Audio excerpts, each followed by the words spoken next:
Tyler, one of the big questions, will the Irish have the services of defensive lineman Howard Cross against the Black Knights? Well, they better hope so, because this isn't exactly going against Virginia at home. This is going against one of the best rushing attacks in college football, in that of Army, on the road, technically, for Notre Dame at Yankee Stadium. So when you're playing away from South Bend and you're playing a team like Army, Service Academy, triple option offense, you want the guys who you regularly lean on to be in there for that defense. So you're talking about your Jack Kaisers and your Xavier Watts, of course, but up front along the defensive line, you're talking about Howard Cross, and he's a guy that missed that Virginia game with an ankle sprain. Here's a couple intriguing tidbits, some promising ones if you're an optimistic Irish fan. During the senior day ceremony, he ran out to greet Marcus Freeman and then his family at the 50-yard line. Looked pretty good jogging. And then after the game, when the media is standing there at the north end zone tunnel of Notre Dame Stadium, he actually jogged off the field as well. So it seems like it was a precautionary thing for Notre Dame to hold him out of that Virginia game. Like I said, didn't really need him to play in that one for Notre Dame to win 35-14. You might need him against an Army team that's undefeated, looking to punch their own ticket to the college football playoff, perhaps, just like Notre Dame is. So it's a big game. You want your players in there. Marcus Freeman said, important to note, that he is trending in the right direction. So the eye meets what Marcus Freeman is saying there, and they are hopeful to have him against Army on Saturday. I hate to look ahead to the playoffs, but when you think about the postseason playing the best competition, a kick here, a kick there can make the difference in going home or moving on to the next round of this playoff format. And I think as Irish fans right now, there's got to be some concern about Mitch Jeter's hamstring. It feels like he can do a little bit, but not as much as the Irish need him to. There was quite a bit of complaining coming from Notre Dame fans coming out of that Virginia game for a whole bunch of reasons. You look at the touchdowns that were called back. Obviously, if you're a supporter, you're going to say, hey, what the heck happened there? And I do find it weird that the ACC, according to Marcus Freeman today, still has not acknowledged that. Darren, I don't know if we're going to talk about that later in the segment, but that blows my mind. Anyway, getting back to the kicking game, that's something that fans were complaining about as well. They're saying, hey, and Marcus Freeman, I wouldn't say he said in a complaining fashion in his press conference today, but he said it's unacceptable to miss from 42 yards and in. Zach Yoakum against Virginia missed a 36-yard field goal. Zach Yoakum, in replacing Mitch Jeter over the last month or so now, has missed a kick here and a kick there. I think Eric Goins has even missed an extra point against Navy. So the Notre Dame kicking situation is not in a great spot.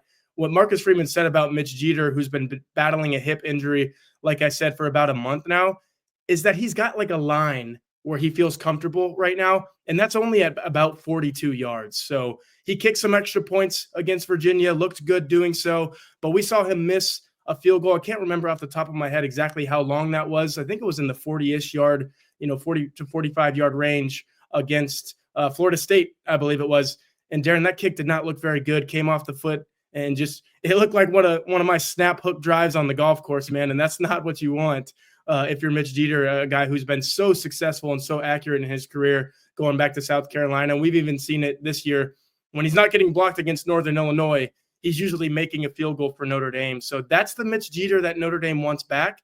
And Marcus Freeman said in his press conference today, it's all about extending that line, getting him to feel healthy, comfortable, getting him to a point where, quite frankly, like we saw against Texas A&M, Notre Dame feels confident he can go out there and drill a 45 to 50-yard field goal. He's not there right now. That's why you've seen Notre Dame not push that and be a little cautious sending some of those other guys out there. Because quite frankly, they haven't needed Mitch Jeter to win these games in the 8-game winning streak that they're on.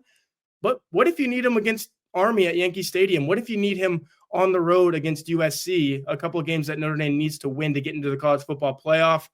It's a little bit of a dicey situation knowing that he's going into those games with not a lot of reps in the last 4, 5, 6 weeks. So definitely an interesting situation to monitor there. Taylor, any other injury notes from Marcus Freeman on Monday?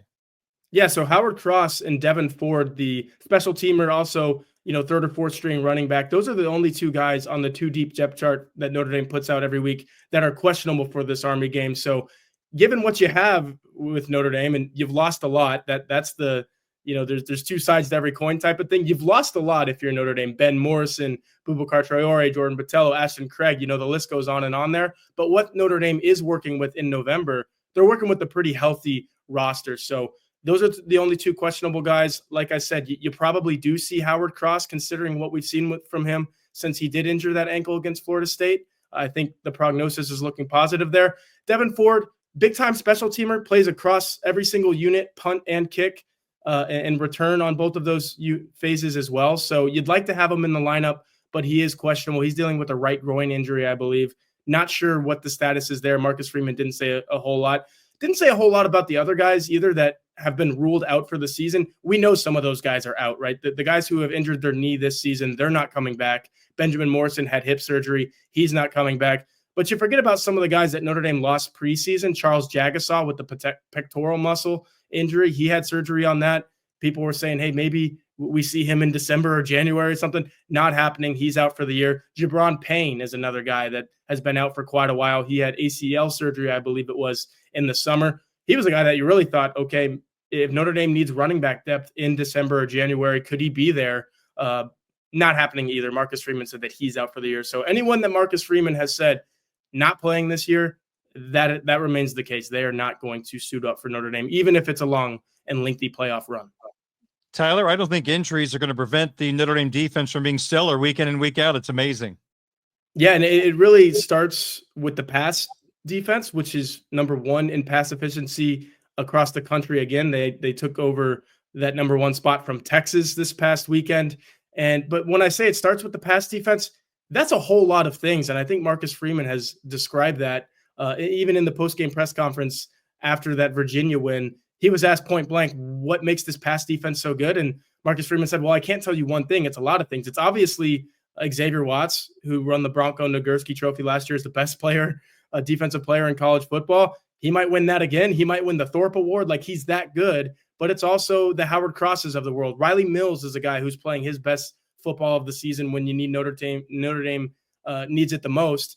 The linebackers, I think, have been great. I mentioned Jack Kaiser earlier. The younger guys that he's overseeing, I think the middle of the Notre Dame defense has been solid.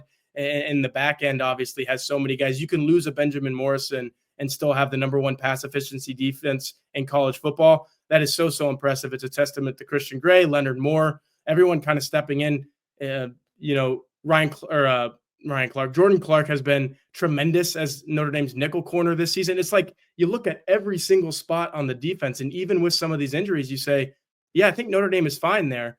The thing is, if you have any more injuries, you're going to be in a bad spot if you're Notre Dame, but you hope that is over. This is what Notre Dame is working with now through however long the season goes, because what they are working with, like you said, Darren, it's one of the best defenses, and it's really the best pass defense in college football.